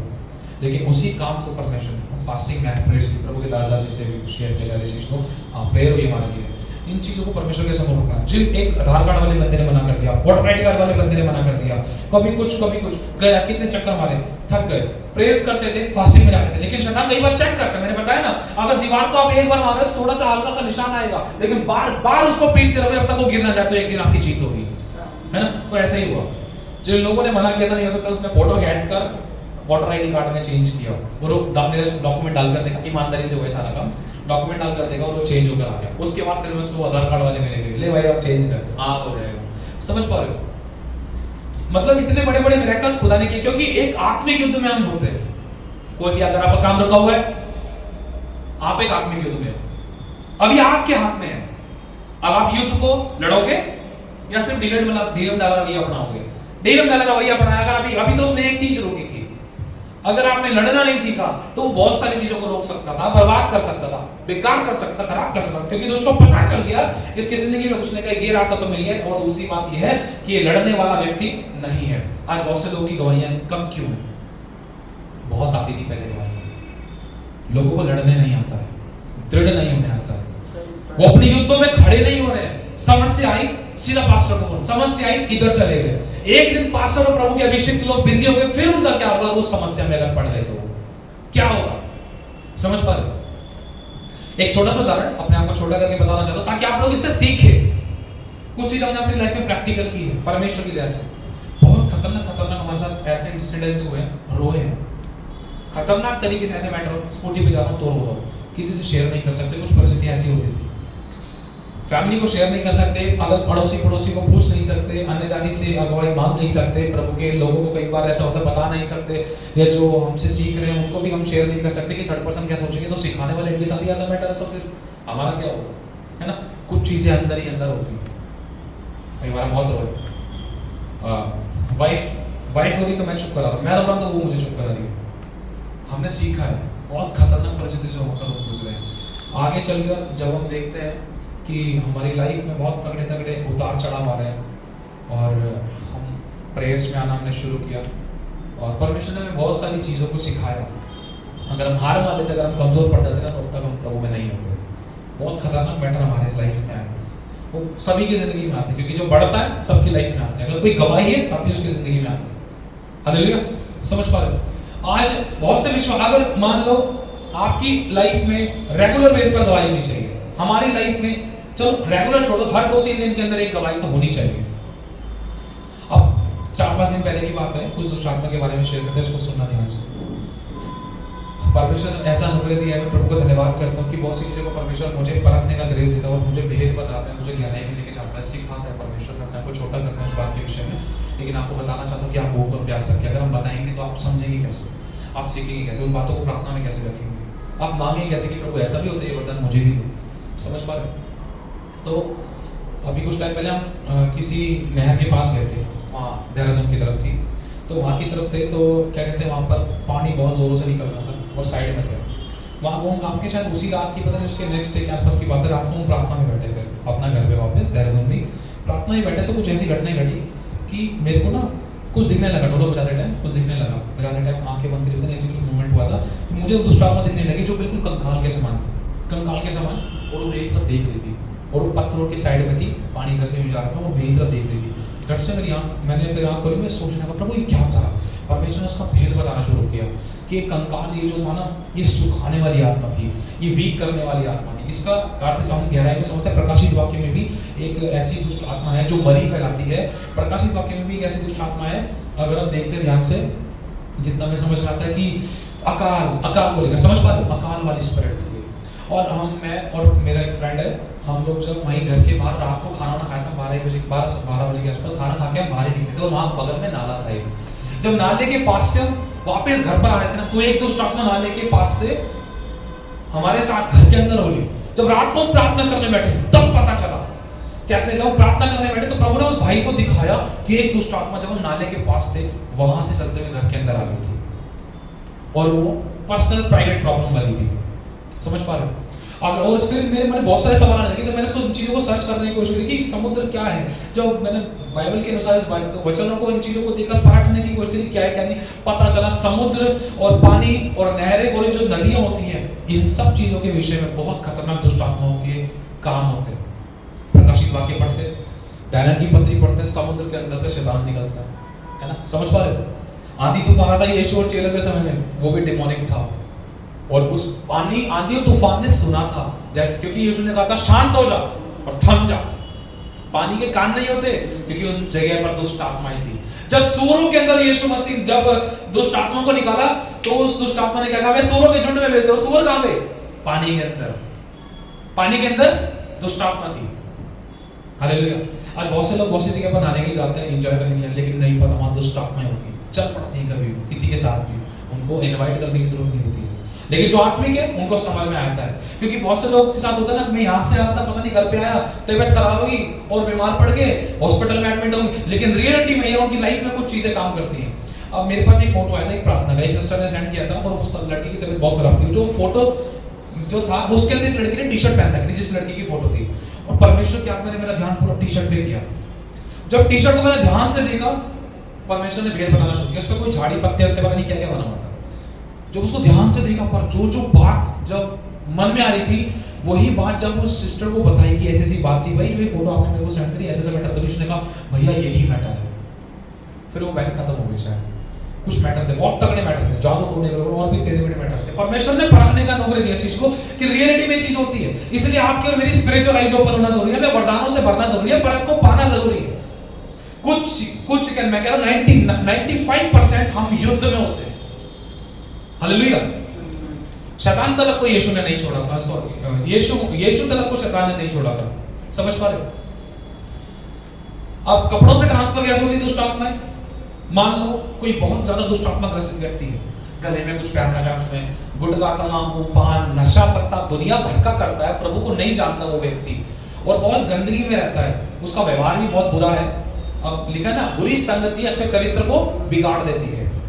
अगर ऐसे व्यक्ति के साथ अगर आप हाथ भी मिला रहे हो, ये वाली बातें बताने का मतलब ये नहीं कि आप किसी मनुष्य से घृणा करो, लेकिन सब चीजों को बुद्धि और आत्मा से सोचकर काम करना है। समझना, मनुष्य को अपने समान प्रेम करना है ना, प्रभु में ये सिखाता है। लेकिन हमें इस बात को भी स्मरण रखना है, जितना हो सके थोड़ा सा डिस्टेंस क्रिएट करते हुए। मुझे लग रहा है बहुत ज्यादा दुष्टात्मा ग्रसित व्यक्ति है, ज्यादा प्यार में उसके साथ बैठ कर ले, महिला कपड़ा पहना ला, जैसा एक थाली में खा लेते हैं। सावधानी बरतने की जरूरत है इस चीज, जब तक प्रभु नहीं कह रहा। प्रभु अगुवाई दे रहे हैं तो मैं कह रहा हूँ बैठ के खाओ, उसके घर में जाकर खाओ, उसके साथ जमीन पर बैठकर खाओ, कोई प्रॉब्लम नहीं है। अगुवाई पाना जरूरी है परमेश्वर से, क्योंकि खुदा जब कह रहा है तो मैं कह रहा हूं कोई कुछ नहीं कर सकता, क्योंकि खुदा ने कहा। जिम्मेदारी किसकी? खुदा की। अब दुष्टात्मा ट्रांसफर कैसे होती है? कपड़ों के द्वारा भी। अब मान लो, आपको पता है पौलुस और सिलास का मैटर क्या था? पौलुस की अगर हम पढ़ते हैं पवित्र शास्त्र प्रेरितों की पत्री में लिखा है कि अंगोछे और रुमाल के द्वारा जब वो दुष्टात्मा ग्रसित व्यक्तियों के ऊपर डालते थे तो दुष्टात्मा में से निकल जाया करती थी। समझ पा रहे हैं सुमित? समझ पा रहे कि दुष्टात्मा किस तरीके से ट्रांसफर होती है? जब भी पौलुस और सिलास के सामने अगर कोई भी बीमार व्यक्ति या दुष्टात्मा ग्रसित व्यक्ति डाल दिया करते, तो पौलुस और सिलास, जो भी पौलुस था, वो अंगोछे और रुमाल के द्वारा उन दुष्टात्माओं को उन मनुष्यों को टच करते थे, तो उनमें से दुष्टात्मा निकल जाती थी और वो चंगे हो जाते थे। किसके द्वारा? अंगोछे और रुमाल के द्वारा। अगर हम देखते हैं कि स्त्री को 12 वर्षों के लहू बहने वाली बीमारी थी, 12 वर्षों से लहू बहने की बीमारी थी उसको, एक स्त्री को, जब वो चाहती है, उसने विश्वास किया यदि मैं यीशु को छू लूंगी तो मैं चंगी हो जाऊंगी। ध्यान से सुनना, इसका आत्मिक मैटर क्या है। शैतान पूरी टू कॉपी कर रखी है, पूरी टू कॉपी, और रियलिटी है। अब होता क्या है कि जैसे ही उस स्त्री को पता चलता है प्रभु यीशु यहां से निकल रहा है, जैसे ही वो स्त्री उस यीशु को छूती है, पूरी भीड़ होती है वहां पर। यीशु फील करता है अपनी लाइफ में, अपने शरीर में कुछ, अपनी आंखों में कुछ, अपने वस्त्रों में कुछ निकलता हुआ। रुकता है, देखता है किसी ने मुझे छुआ है? वो स्त्री उसी समय चंगी हो जाती है। तो एक घटना होती है, यीशु मसीह कहता है किसी ने मुझे छुआ है, तो चेले कहते हैं प्रभु कैसी बात कर रहे हो आप? पूरी भीड़ की भीड़ तुझ पर गिरी जाती है और आप कह रहे हो किसी ने मुझे छुआ है? हाँ पतरस, मुझे छुआ है किसी ने, क्योंकि मुझ में से सामर्थ्य निकली है। क्या? छूने के बाद कुछ निकला मेरे अंदर से। ऐसा कैसे हो सकता है? हालेलुया। समझ रहे हो? परमेश्वर का अभिषेक कहां हुआ? ट्रांसफर किधर? एक स्त्री के अंदर, छूने के द्वारा। पता, अगर हम ध्यान से सीखे देखे इस चीज को, परमेश्वर के लोगों को आज अगर कोई टच करता है, ये रियलिटी है, ये अनॉइंटिंग होती है, ये पावरफुल अनॉइंटिंग होती है। अगर आप माइकल जैक्सन का शो देख लो, तुम देखना मैं बतला रहा हूँ इसमें, देवानंद के बारे में अगर जान लो, कुछ चीजें ऐसी होती थी। देवानंद पता नहीं कौन थे, देवानंद पता नहीं कौन, और भी बहुत सारे नाम है, शायद हो सकता है नाम में कुछ अप एंड डाउन हो तो बुरा मत मानना। तो कुछ ऐसे रैपर्स हैं, अगर उनके रैप सुन लोगे ना, कुछ अंदर आना शुरू हो जाता है। अब दुनियावी गानों पर एक बार आप नाचना शुरू कर दो, करना मैं उदाहरण दे रहा हूँ, एक स्पिरिचुअली माहौल होता है। प्रभु के एक दास है, वो किसी पार्टी में गए, पूरे टेंट पर वो खुली आंखों से दुष्टात्मा दिख रही थी, और टेंट के ऊपर कोने कोने पर बहुत सारा ढेर लगा था। परमेश्वर उनको दिखाया, ये रियलिटी, लोगों को नहीं पता, वो एंजॉय कर रहे हैं, वो नाच रहे हैं, वो गा रहे हैं, लेकिन आमने मॉल की जो घटना है वो प्रभु अपने चश्मे से दिखा देता है ना। जैसे कि यीशु मसीह यहाँ बैठा हुआ था, जब नतनएल का समय आता है तो प्रभु कहता है मैंने तुझे देखा था। कहाँ? तो अंजीर के पेड़ के तले बैठा था, मैंने तुझे देखा था। बैठा यीशु यहाँ है, लेकिन वहां कैसे देख लिया? समझ पा रहे? ये वरदान होते हैं। यीशु मसीह पानी के लिए जब प्यास लगती है, कुएं के पास जाकर बैठते हैं, और एक स्त्री आती है, उससे कहता है मुझे पानी पिला। जब पानी के लिए कहते हैं हकीकत में देखते हैं ना, यीशु की प्लानिंग थी वहां पर जाना, क्योंकि बाप ने बोला था तुझे वहां बैठना है। हालेलुया। अगर हम ध्यान से देखते इस चीज को, जब वो स्त्री आती है यीशु मसीह के पास, जो यीशु मसीह कहता है सुन ऐसी ऐसी बात है, पिला दे, तू जीवन का जल, ये तो सारी बातें बताया, हम आगे चलते हैं। तो आगे कहते हैं जिस पति के साथ तू रहती है वो तेरा पति नहीं है, तू 5 पति कर चुकी है। तुझे कैसे पता? ये एक वरदान काम करता, आपको पता? एक वरदान था। मेरी एक सिस्टर है, प्रभु की बड़ी महिमा हो, उसके पास कई सारे लोग आते हैं, कई बार बोलते हैं सिस्टर से ये प्रॉब्लम है, वो बोलती है मेरे को फोटो दिखाओ। फोटो ली उसने, हाथ रखा, आंखें बंद करी, बता दिया। कोई था, उसने मेरे जीजा से बात कर दिया, देख मेरी ना बहन ऐसे मैटर हो गया, आई नहीं है। हालांकि उस भाई को सारी बात पता थी कि मेरी बहन कैसे कैसे रही है, कहाँ गई है, कुछ चीज़ें पता थी कैसे रही है। जब वो मेरे जीजा के पास आता बनता तो वो मेरी सिस्टर से बात होती थी, मेरी सिस्टर कह रही उसकी फ़ोटो मंगा लेना एक बार। फोटो पे हाथ रखा, आंखें बंद करी, उसने बता दिया ये गई नहीं है, ये भागी है। जिस लड़के के साथ भागे उसका रंग ऐसा दिखता है, जिस गाड़ी के, जिस बाइक के ऊपर भागे बाइक का ये नंबर है, और इस समय ये कहाँ पर है, ये फरीदाबाद या गाजियाबाद इस जगह पर है, और इस मकान नंबर में रहती है, ऐसी सफेदी हो रखी है, और कल ये 8 बजे कोर्ट में शादी के लिए आ रही है। सॉरी डिटेल दे दी, खड़े खड़े 8 बजे के आसपास आ रही है, जाओ मिल लेना उससे। और सिस्टर ने ये बोला अगर तुम चाहते हो कि ऐसी कुछ, और जब वो मिलेगी ना तो तुम उसके बस सर पे एक बार हाथ रख के बोल देना, अरे बेटा यहाँ क्या कर रही, चल घर चल, सिर्फ इतना बोलना, तुम्हारे पीछे हो जाएगी। यही सेम घटना घट गई, यही से ये वरदान था। लोगों को आज वरदान चाहिए, बहुत सारी एरियो के अंदर उनको फल भी चाहिए, ताकि उन वरदानों को और फलों को मेंटेन करने के द्वारा, फ्रूट्स के द्वारा उनके लिए द्वार हमेशा स्वर्ग का खुला रहे। फलों के द्वारा स्वर्ग का द्वार खुला रहता है, इस बात को याद रखना। लेकिन वरदान हमारे धरती के बहुत सारे काम हैं, इनको करने के लिए, एक अबंडेंस लाइफ जीने के लिए, सॉरी एक अथॉरिटेबल लाइफ जीने के लिए, एक जीवंत जीवन जीने के लिए वरदानों की जरूरत है। हमें पता चले एलीशा बैठा हुआ था एक अपनी झोपड़ी के अंदर, राजा बात कर रहे हैं कुछ, उसके कान सुन लिया बैठे बैठे, एक वरदान था। मेरी एक बार की बात है, मेरी वाइफ अब हमारे घर में किचन में बैठी थी, किचन में कुछ काम बर्तन वर्तन धो रही थी। मैं और प्रभु के दास पास्टर राजेश जी में, हम संजय गांधी हॉस्पिटल में थे, शायद 1-1.5 साल हो गए बस बात को। जो बात मेरी पास्टर राजेश जी से हो रही है ना, उससे रिलेटेड उसको कानों में स्पिरिट हो रहा है, मतलब स्मरण हो रहा है क्या बात हो रही है। जब कुछ देर बाद मैंने फ़ोन किया, मुझे देखा ऐसी ऐसी बात है, मुझे लगा ये सारी बात जो तुम बता रहे हो ना मेरे को मालूम है, मुझे पता चली, मुझे आत्मा में आने लगा, समझ पा रहे, ये रियलिटी है, ये वरदान है, समझ पा रहे। एक और भाई है, उसको तो दुष्ट आत्मा दिखती है, कैसे कैसी दुष्ट आत्मा दिखती है, अगर वो बोलेगा तो मैं लगेगा पता नहीं मनोरंजन बातें कर रहा है, लेकिन ये रियलिटी है। वो किसी जगह से गुजरता है ना, बोल देगा देखो भैया वहाँ पर वो दुष्ट आत्मा काम करती है, इस बंदे के अंदर ये दुष्ट आत्मा है, और इस बंदे के अंदर वो दुष्ट आत्मा है, इसकी लाइफ में ये व्यभिचार के स्पिरिट काम करता है, इसकी लाइफ में ये प्रॉब्लम है, ये करता है, ये वो करता है। देखते के साथ ही घर में एंटर करेंगे या किसी से मिलेंगे, बात करेंगे, मान लो अगर बस में भी अगर कोई लटक रहा है ना, खड़ा हुआ है, तो बस खड़े ही ऑब्जर्व हो जाता है अंदर, कुछ है जिंदगी के साथ में, समझ पा रहे हो? ये रियलिटी है, ये हकीकत है, ये वाली बात उसका कलीसिया को नहीं पता है, तभी तो अपने घर की बहुत सारी ऐसी परिस्थितियों में उलझे रहते हैं और उन्हीं प्रार्थना के विषय में रेगुलर बेस पर लगे रहते हैं। वो कुछ बड़े प्रार्थना के विषय कभी परमेश्वर के सामने उठा ही नहीं पाते, क्योंकि उन समस्याओं से निकल ही नहीं पाते। आत्मिक युद्ध में हम लोग, हालेलुया। बहुत सारी घटनाएं हैं। मेरे सिस्टर के पास एक भाई आता है, सिस्टर ने मेरी गाड़ी का काम नहीं चल रहा, तो सिस्टर ने बोला गाड़ी की फोटो दिखाओ। फोटो पे उसने हाथ रखी, उसको पता चला, उसने आंखें बंद करी, उसको पता चल गया गाड़ी के अंदर कुछ है, तेरी चेक कर, कुछ कर रहा है। जब गाड़ी की बोली थी सर्विस, पता चला उसके अंदर भाई कुछ किया लगा ये खुदा का नाम था, खुदा की महिमा है। Thank you Jesus.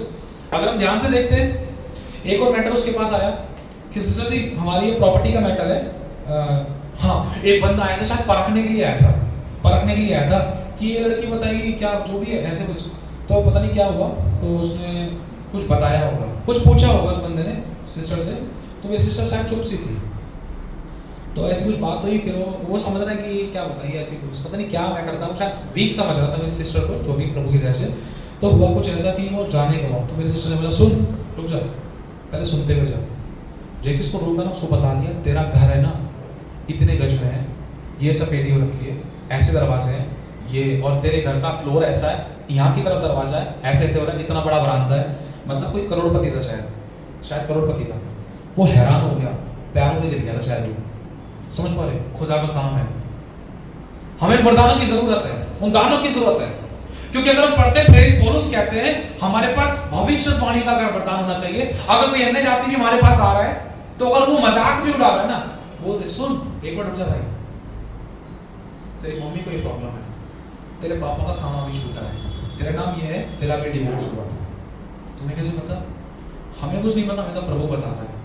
जिस खुदा के बारे में भी मजाक उड़ा रहे ना, उसको सब पता है आपके बारे में, और वो ठीक भी कर सकता है, वो आपसे प्यार करता है, इसलिए वो बता रहा है। ये वरदान काम करेगा, वो प्रभु के पास आ जाएगा। एक खुदा के दास है, रेवरेंड बर्नार्ड नाम है उनका, बर्नार्ड जी। उनको अन्य भाषा का दान मिला, उनको वरदान मिला, उनको परमेश्वर ने परिपूर्ण किया, प्रभु का आत्मा उनको बाहर लेकर गया। छोटी सी बात नहीं, तुरंत एक लेडीज जा रही थी, उन्होंने बोला, प्रभु की आत्मा ने बोला उसको बोल, हे लेडी, उन्होंने बोला आपको अंगीकार करके बोला कि हे लेडी आपको एड्स है क्या? हे आपको एड्स है? सुनो सुनो सुनो। लड़की चौंक गई, लड़के डर गए, किसी को नहीं पता, इसको कैसे पता, ये कैसे बोल रहा है, मैं तो जानती नहीं। उसने कहा मैं रिपोर्ट करती हूँ। Please please please listen. बातचीत करी, जैसे भी हुआ, प्रभु जानते नहीं क्या हुआ मैटर। तो फिर उस लड़की से बतलाया। और एक और मैटर था, एक ट्रक स्मगलर जा रहा था और वो 3 दिन में मरने वाला था बंदा, बहुत तगड़ा मैटर था। प्रभु का आत्मा प्रभु के दास के ऊपर आया, ये वो प्रभु के दास आज भी जीवित है, आज भी जीवित है। प्रभु का आत्मा प्रभु के दास के ऊपर आया, बोला, छोटी सी मरती है उनकी, रेवरेंड बर्नार्ड, अगर आप चाहो तो सर्च कर सकते हो। उन्होंने बोला हे मैन, हे, मतलब इंग्लिश में बोला, तू स्मगलिंग कर रहा है और तू यहाँ जा रहा है और तू 3 दिन में तेरा काम सेट हो जाएगा, मत जा भाई, तू छोड़ दे अपना दिन, यीशु को दे दे। तो भागे भागे आया, तू चिल्ला मत, तू चुप हो जा, तुझे कैसे पता ये वो। उसके आप में सूटकेस था शायद। उसने बोला मुझे होली स्पिरिट कह रहा, पवित्र आत्मा मुझे कह रहा है कि तू वहां मत जा। और रियलिटी उसने इस चीज को फील किया कि हाँ मैं वहां जा रहा हूँ। जब उसको ये पता तो उसको ये भी मालूम होगा कि मेरे को कोई मारने, अच्छा मेरे को कौन मार सकता है, उसने फील किया। तो प्रभु के दास ने उसी समय बोला अपना दिल प्रभु को दे दे और ये सब चीजों को छोड़ दे। उसी समय उसकी लाइफ चेंज हो गई। हालेलुया। आत्मिक मौन में घटने वाली घटनाएं आप परख सकते हो, पहचान सकते हो। आपको कोई दर्शन दिखाई दिया, उसका अर्थ आपको समझना है। कई बार परमेश्वर मुझसे कैसे बात करता है, मैंने इस चीज को लाइफ में फील किया और उसके बहुत तगड़े मैंने वो देखे, क्या बोलते हैं, इफेक्ट देखे मैंने। मान लो अभी कुछ दिन पहले सुमित और हम यहाँ प्रेयर कर रहे थे, नाइट प्रेयर कर रहे थे और शायद उस दिन हम सो भी गए थे। सुमित को सपना आया कि हम सुमित और हम लोग यहाँ पर यहोवा को भेंट चढ़ा रहे हैं, इस वाले ये जो लकड़ी का दरवाजा दिख रहा है, इस लकड़ी के दरवाजे के अंदर भेंट चढ़ा रहे हैं। और कुछ लोग भी गए थे, हम लोग भेंट चढ़ा रहे हैं। उस समय हम फल भी लेकर आए थे। तो सुमित को जैसे दिखाई दिया कि हम यहाँ भेंट चढ़ा रहे हैं और फिर ऐसा हो रहा है। फिर उसके बाद अब फिर उसके 1-2 दिन बाद दोबारा से बैठे, प्रभु ने उसका भेद बताया। जब मैं वहां पर देख रहा ना दरवाजे को, तो पूरा मेरे को मिला वाला तुमको याद स्मरण आया, पूरा अच्छे तरीके से इमेज में। अगर आपसे पूछेंगे ना तो आपको लगता है ये इसमें कैसे मिला वाला तुमको दिखाई दे सकता है, लेकिन प्रभु ने उसका भेद बताया। देख एक त्रिकोण ऐसा, एक त्रिकोण ऐसा, ये बाहरी अंगन, ये पवित्र स्थान, ये महापवित्र स्थान, और जो हैंडल है उसके पास एक 2 गोल्ड के पीतल के वो बने हुए, वो सरदूत है जो उस वाचा के संदूक के ऊपर था। समझ पा रहे हो? मतलब कुछ चीजें, जैसे मान लो किसी के लाइफ के बारे में मुझे कुछ जानना है, बहुत बार परमेश्वर का मुझे इस चीज को लेकर फील होता है, मतलब मुझे इस चीज को लेकर लगता है कि प्रभु कुछ कहना चाह रहा है व्यक्ति के मतलब बारे में, कुछ इसकी लाइफ में जो चल रहा है वो शायद इसी से रिलेटेड मुझे हिंट मिल रहे हैं। कोई बंदा कुछ प्रॉब्लम से घिरा हुआ है, उसकी टी शर्ट पे कुछ बना हुआ है, कुछ लिखा हुआ है, कुछ दिख रहा है, तो उसके बारे में परमेश्वर कई बार मुझे आत्मा में डालता है, क्लियर करता है कि इससे रिलेटेड इसकी लाइफ में कुछ हो सकता है। और जब पूछते हैं तो कई बार ये हैरान कर देने वाली बातें होती है। अब हालेलुया, समझ पा रहे हो? तो आत्मिक माहौल की घटनाओं को हमें जानना जरूरी है। अगर आप घर में एंटर कर रहे हो, आप प्रेयर करके एंटर करो, सारा किया धरा बाहर भेज करो, नहीं पता आप कहाँ से आ रहे हो, कहाँ से जा रहे हो, किसके टच हुए हो। अब शैतान जैसे पता है ना, दुष्ट आत्मा ट्रांसफर होती है। एक चीज की बात है, एक बात की बात है, परमेश्वर ने मेरी बड़ी वाली सिस्टर को, छोटी वाली सिस्टर को, छोटी सिस्टर के बारे में एक सपना दिखाया। क्योंकि मेरी जो बड़ी वाली सिस्टर है ना, मतलब मेरे से बड़ी वाली 3 बहनें मेरी, पहली, दूसरी, तीसरी। तो जो तीसरे नंबर की सिस्टर है ना, उनकी घर में संगति चलती है, लेकिन जो दूसरे नंबर की सिस्टर है उनको एक सपना आता है संगति वाली सिस्टर के बारे में। क्या सपना आता है, ध्यान से सुनना। मैं हैरान होता, प्रभु ऐसा भी होता है? तो समझ पाए कि हाँ प्रभु ये चीज होती है, तो इससे रिलेटेड बहुत कुछ होता होगा। मेरे दिमाग को खोला खुदा ने, प्रभु ने इसको सपना दिखाया कि जो आरती सिस्टर के घर में जो संगति चलती है ना, बहुत सारे लोग जो आते हैं दुष्ट आत्मा से ग्रसित होते हैं, कुड़कुड़ाने वाली आत्मा, गुस्से की, ढाक की, जलन की, मतवालापन, लीला क्रीड़ा, व्यभिचार, दोषारोपण, चुगली, निंदा, विरोध, फूट, विधर्म, ढांग, मतवालापन, लीला क्रीड़ा, ईर्ष्या, नाम की बातों, बहुत सारी ये सब दुष्ट आत्माएं होती है।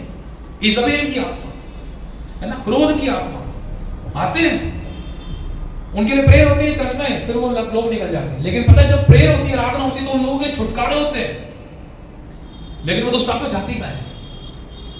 बहुत सी दुष्ट आत्मा ऐसी होती है जो दीवारों पे, कपड़ों में और क्या नाम है, पानी के अंदर छुप जाती है। ये रियलिटी है। प्रभु ने मेरे सिस्टर को दिखाया, देख लोग जो आते हैं वो गए, ऐसी कुछ दिखाया, जो आते हैं जो दुष्ट आत्मा निकली है, देख जग को खोला, उसके अंदर कुछ काला काला घूमने लगा पानी के जग के अंदर। फिर वही पानी पीते हैं, पता चलता है भी तो सब ठीक था, हमारे घर पे संगति होती है, हमारे घर पे क्यों अटैक हो रहे हैं, हमारे ऊपर ही क्यों अटैक हो रहे थे? अभी तो मेरा पति सही था, अभी तो मेरी फैमिली सही थी, अभी तो मेरा बच्चा ठीक था, अभी तो परिवार ठीक था, अभी तो काम सही चल रहा था, अटैक क्यों? अचानक कुड़कुड़ाने क्यों लग गए? अचानक बुरा क्यों मान? ये रियलिटी है। और कुछ दुष्ट आत्मा छोटी छोटी कपड़ों के ऊपर, जब उस कपड़े को पहनते हैं, पता चलता है गुस्से की आत्मा ने, व्यभिचार की आत्मा ने काम करना शुरू किया। एक गवाही है, प्रभु के एक दास है जो बहुत आत्मिक है, डॉक्टर ब्रूस नाम है उनका, बहुत आत्मिक है परमेश्वर की तरह से। वो गाड़ी में शायद किसी के साथ जा रहे थे और एक बंदे के कंधे में दर्द हो रहा था। उन्होंने गर्दन घुमा के देखा, कंधे पर एक शैतान बैठा हुआ है छोटा सा, उसको सुइयां चुभ रहा है और वो सोच रहा भाई ये क्या हो रहा है, कान बहुत दर्द हो रहा है। प्रभु के दास की आत्मिक आंखें खुली, उनको देख लिया उन्होंने कि भाई सुइयां चुभ रहा, तेरे दुष्ट बैठा हुआ तेरे कंधे पर। और उनका एक और बहुत सारी और भी गवाहियां हैं, अगर हम आसान शब्दों में देखते हैं कि प्रभु के दास है जो आत्मिक, बहुत आत्मिक, जब वो प्रार्थना करते, आराधना करते, संगति करते, तो एक एटमॉस्फेयर, एक आत्मिक अभिषेक उनके चारों तरफ मंडराता रहता है, जो पॉजिटिव होता है, जो अच्छा होता है। जब प्रभु के दास सोते तो उनका एक पर्सनल तकिया था, ये रियलिटी को समझ रहा, उनका एक पर्सनल तकिया है। तो उनके जानने में कोई व्यक्ति था, उनका पर्सनल तकिया किसी बंदे ने ले लिया। जिस बंदे ने ले लिया वो समझ लो दुष्ट आत्मा से ग्रसित था या कुछ ना कुछ गड़बड़ी थी, उसको उठपटांग अजीबोगरीब सपने आते थे। तो प्रभु के दास का जो तकिया है वो उस बंदे ने ले लिया और उस बंदे का तकिया प्रभु के दास के पास पहुंचा और पूरी रात प्रभु का दास बेचैन था। और जब वो बंदा सोकर उठा, आज तो मेरी बड़ी मस्त नींद आई है, बहुत आनंद में, तो समझ गए तुमने मेरा तकिया लिया ना। जो आत्मिक है वो समझ पाती, ये रियलिटी है। पता नहीं थोड़े कुछ लोगों को ऐसा लग सकता है कि ऐसा कैसे हो सकता है, लेकिन ये रियलिटी है, ये हकीकत है। हाँ हाँ, ये हकीकत है। कपड़ों के साथ भी होता है। अगर आप किसी अभिषिक्त के कपड़े पहन लो, आपकी लाइफ में चेंज आना शुरू होगा, कुछ समय तक वो काम करेगा, वो अभिषेक काम करेगा। अगर किसी ने आपके साथ पे हाथ रखा तो झटपट आपकी लाइफ में एक ऐसा अभिषेक ट्रांसफर होता है जो आपकी कुछ प्रेजेंट के कुछ चीजों को हटा देता है, या कुछ आपके लिए स्पेशल अनॉइंटिंग में और नबूवत के साथ प्रेयर हो रही है तो आपकी पास्ट के भी, फ्यूचर के भी सब प्रकार के छुटकारे करकर आपको बढ़ाने के लिए रास्ता खोल देता है। समझ पा रहे हो? हालेलुया। तो बहुत सारी चीजें ऐसी जिसके लिए हमें आत्मिक युद्ध में स्ट्रांग होना जरूरी है, और हमें इस बात पे स्मरण रखना, मेरी गवाही क्यों नहीं बन रही प्रभु, ऐसा क्या है जो शैतान ने खाया है, अजगर ने निगला है। हमने कई बार ऐसे भी प्रार्थना करते हैं, अजगर को हम काटते हैं, आत्मिक बोल में हम काटते हैं यीशु मसीह के नाम, जो भी इसने हमारा निगला उसको निकालते हैं यीशु के नाम से, शुद्ध करते हैं, हमारी जिंदगी विश्वास से ग्रहण करते हैं, क्योंकि लिखा है बलवान छीन लेते हैं। शत्रु जब पकड़ा जाएगा तो 7 गुना वापस उसको भरकर देना पड़ेगा, और उसके गढ़ का भी साधन खाली कर ले जाएगा। बांधने का अधिकार हमारे पास है, प्रभु तेरे नाम से उसको हम बांधते हैं। और ऐसा भी हुआ है, पता नहीं मेरे को भी, और एक फ्रेंड है, और प्रेयर करते हैं तो दुष्ट आत्मा बंधती हुई उसको दिखती है, बांधते हैं, यीशु के नाम से बांधते हैं। अजगर के रूप में दुष्ट आत्मा, पता नहीं कैसी कैसी दुष्ट आत्मा उसको साथ दिखती है। भैया यहाँ पर ये दुष्ट आत्मा काम करती है, यहाँ दुष्ट आत्मा, भैया उसके पैर ऐसे हैं, साफ पता था, उसके पैर ऐसे हैं, उसके हाथ ऐसे हैं, और उसका शरीर ऐसा दिखाई दे रहा है।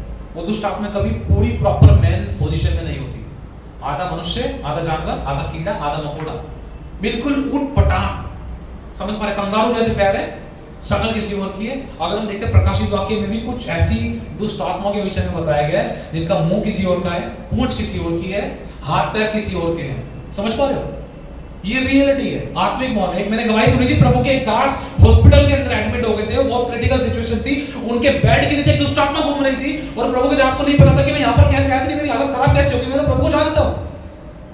प्रभु की आत्मा ने उनसे बात की, सुन अपने बैक के नीचे देख। जैसे उन्होंने देखा और वो एक दुष्ट आत्मा घूम रही है, अजीब सा मुंह है, अजीब से पैर है, अजीब पता नहीं क्या क्या था भाई, वो घूमे जा रही, गुर घूमे जा रही। प्रभु की आत्मा ने कहा से बोल यीशु के नाम से।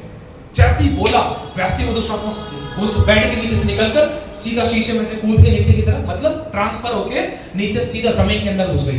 हॉस्पिटल के अंदर से प्रभु का आत्मा प्रभु के दास की आत्मा को निकाल कर सीधा उस दुष्ट आत्मा के पीछे लेकर गया। देख अब ये तेरे लिए किस लिए आई, जब मैं तुझे भेद बताऊंगा। प्रभु गहराई में लेकर गया, देख इस दुष्ट आत्मा के पीछे पीछे। अब वो दुष्ट आत्मा वहां पर खड़ी हो गई अपने आका के सामने। हालेलुया, समझ पा रहे हो ये रियलिटी? जिस प्रकार से मान लो एक परमेश्वर का बड़ा दास है, उस दास ने कई चेले तैयार किए, उन चेलों को तैयार किया ताकि और चेले तैयार करें, ताकि सभी को प्रभु में लेकर आए। सेम इसी प्रकार से शैतान ने कॉपी कर रखी है। इनकी प्लानिंग्स होती है, गलियां, मोहल्ले, राज्य बटे होते हैं इनके। ये राज्य, ये गली मेरी है, ये राज्य मेरा, ये रियलिटी है। बहुत से लोगों को नहीं पता है ये रियलिटी है। ये अड्डा मेरा है। तो वो दुष्ट आत्मा उस एरिया में, उस एटमॉस्फेयर में काम करती है। और जब ये दुष्ट आत्मा प्रभु के दास को हॉस्पिटल तक पहुंचा दी, लेकिन मरा नहीं प्रभु के दास। प्रभु के आत्मा ने इस बात को प्रकट किया, रिवील हुई, खुदा के बड़े दास ने इस बात की गवाही दी। और जब वो देखता है प्रभु का दास आत्मा में कि दुष्ट आत्मा में खड़ी हो, और भी दुष्ट आत्मा बोलती है, आका मैंने तो उसको गाड़ी चला रहा था ऐसे, मैं तो दिमाग में बैठ गई उसको तो ऐसे मतलब फटका दिया, सीधा खत्म, तगड़े वाला एक्सीडेंट, एक बार में झटका। आका मैं तो अपना काम पूरा करके आई हूँ। आका बोलता है वाह वेरी गुड, इसको मतलब उसको अप्रिशिएट करता है। और जब इस वाली दुष्ट आत्मा की बारी आती है ना, वो कहती है मालिक मैंने सब कुछ तो कर दिया था, तकलीफ भी देती थी, परेशान भी कर दिया था, प्रॉब्लम भी देती, बीमार भी कर दिया था, हॉस्पिटल के बेड तक ले आया, लेकिन उसको मार नहीं सका। अच्छा रुक जाओ, लेकर आओ स्वर्गदूतों, सॉरी आओ दूतों, इसको पकड़ो, बांधो, मतलब इसको सताओ। समझ पा रहे हो? दुष्ट आत्मा को सताया जा रहा था। जिस प्रकार से यीशु के चेले आकर अपना रिपोर्टिंग करते, आपको पता है चेले रिपोर्टिंग करते थे यीशु की, जो चेलों ने किया वो बताते थे। आए चेले यीशु मसीह, प्रभु प्रभु प्रभु हमने तो यीशु के नाम से दुष्ट आत्मा निकाली और दुष्ट आत्मा वाले वर्षों में तेरे नाम से बड़े बड़े काम किए। वो आकर बता रहे हैं, रिपोर्टिंग देते हैं। इसी प्रकार से दुष्ट आत्मा रिपोर्टिंग देती है कि हमने क्या किया क्या नहीं किया, पूरी कॉपी करता है शैतान। लेकिन ये आत्मिक माहौल की घटना बहुत से वही लोग समझ पाएंगे जो जिनके साथ शायद कुछ ऐसी चीजें घट चुकी थी, या क्या कहते हैं जो इन चीज़ों को अनुभव से सीखे हैं, या जिन्होंने इन चीज़ों पर बिलीव करते हैं, जो प्रकाशन की गहराई में है, या जो इन चीज़ों को बहुत अच्छी तरीके से अंडरस्टैंड कर पाते हैं, समझ पाते हैं, है ना। लेकिन बहुत से ऐसे लोगों को शायद हो सकता है कि ऐसा कैसे होता है, ऐसा नहीं हो सकता। असल में जब खुदा उनकी आंखें खोलेगा तो वो समझ पाएंगे कि रियलिटी में ऐसा था। हालेलुया। तो मेन चीज़ ये है, हमें आत्मिक युद्ध में स्ट्रांग होना जरूरी है। अगर शैतान को पता चल गया कि हम कमजोर हैं तो वो वार पे वार करता है। अगर हम युद्ध के लिए खड़े होते हैं तो उसको उसकी औकात याद दिलाते हैं ना, तो वो हमें छोड़कर किसी कमजोर को पकड़ता है, लेकिन हमें छोड़ देता है। हालेलुया। आइए प्रार्थना में चलते हैं। धन्यवाद करते हैं प्रभु जी, आपकी तारीफ, आपकी बड़ाई, आपकी महिमा, आपकी स्तुति, आपका आदर मान सम्मान, हम आपको धन्यवाद करते हैं। प्रभु आपने हमें मौका दिया, आपने हमें सिखाया परमेश्वर, आपका अनुग्रह हम सभी पर आए परमेश्वर। इस पल तक भी जाने और अनजाने में हमसे किसी से कोई भी गलतियां, पाप, गुनाह, अपराध, धर्म, दुष्टता, नाकीकारिता हुई, इन सभी को हम सभी को क्षमा करके प्रभु यीशु के लहू से धोके शुद्ध करने के लिए धन्यवाद देते हैं। प्रभु आपका कलाम हमें सिखाता है कि प्रभु हमारे हमें काट डालने का, हमें उखाड़ फेंकने का, हमें उजाड़ने का और नष्ट करने का अधिकार। प्रभु हर एक वो बीज जो शैतानी है, गलत बीज, गलत पेड़, गलत फल, अनर्थ कल्पनाओं को, गलत दर्शनों को, गलत सपनों को, गलत सोच विचारों को, गलत अंगीकारों को, गलत भविष्यवाणियों को, अनर्थ कल्पनाओं को, गलत शब्दों को, जो किसी ने हमारी जिंदगी में, अपने किसी की जिंदगी में, हमने अपनी जिंदगी में जानबूझकर जाने जाने में हंसी मजाक में बोए या सुने या सुनाए या बुआए, यीशु के नाम से हम उखाड़ देते, सुखा देते, शापित करते, कैंसिल करते, कट करते, खंडन करते, नष्ट करते, जलाकर भस्म करते। प्रभु हमारी आत्मिक आंखों को खोल, हम पर अनुग्रह कर, हमारे पाप क्षमा कर, हम सभी के बंधनों को तोड़ने के लिए धन्यवाद। हर एक ऐसी उलझाने वाली वस्तु, रोकने वाले पापों को दंडित कर दे, बांध कर नष्ट कर दे। आप दया करें प्रभु। जब तेरा चेला जेल में था तो कलीसिया को ये अनुभव था कि स्वर्गदूत होते हैं, वो स्वर्गदूत देखते हैं। तभी प्रभु ने कहा था कि पतरस का स्वर्गदूत होगा। वो आत्मिक माहौल में जीते थे, वो गहराई में जाते थे। प्रभु तेरे दूत उनको देखते थे, तेरे दूत उनसे बात करते थे, एनकाउंटर्स होते थे उनके। प्रभु उस सरगर्मी को हमारे मध्य में, हम इस तरह से हम सभी की जिंदगियों में मांगते हैं खुदावन, ताकि हम देखें। मैं विनती करता हूं प्रभु, प्रभु ऐसा अनुग्रह करे परमेश्वर, इस कलीसिया में लोगों की आत्मिक आंखें खुले, दर्शन देखे, लोग स्वप्न देखे, तेरे आत्मा से बोले, बातचीत करे। आत्मिक माहौल में जो भी घटनाएं घटती है उनको समझे, और जहां पर इनको युद्ध करना है आत्मिक तरीके से, वहां पर युद्ध करें। तेरे वचनों के द्वार आ गया है और जय पाए परमेश्वर पिता। यदि बोलने बताने में कुछ भी ऐसा निकला जो मैं नहीं बोलना चाहिए, शब्दों से, विचार से, चरित्र से, मुझसे किससे भी गलती हुई, उंगली उठाए, दोष लगाए, बुराई की, कमी निकाली, कुड़कुड़ाए, झूठ बोला, दोषारोपण किया, कुछ भी ऐसा किया जो इस पल तक भी जो तुझे हमारी जिंदगी में अच्छा नहीं लगा, किसी भी विषय में, दिल से सबको क्षमा करते, तेरे आगे माफी मांगते, सभी के व्यापार में क्षमा मांगते, तेरे लहू से मुझे इन सभी को, हम सभी को शुद्ध करने के लिए धन्यवाद देते हैं। आगे का समय तेरे हाथों में सौंपते हैं, आपकी जिंदगी सबकी, हम सबकी जिंदगी पूरी, हम सबकी बनाएंगे। धन्यवाद देते प्रभु, हम विश्वास करते हैं जिन पापों के कारण दुष्ट के लिए द्वार खुले थे, आज वो आपने हमारे सभी पाप क्षमा कर लिए, इनके और मेरे, हम सभी के पाप क्षमा कर दिए।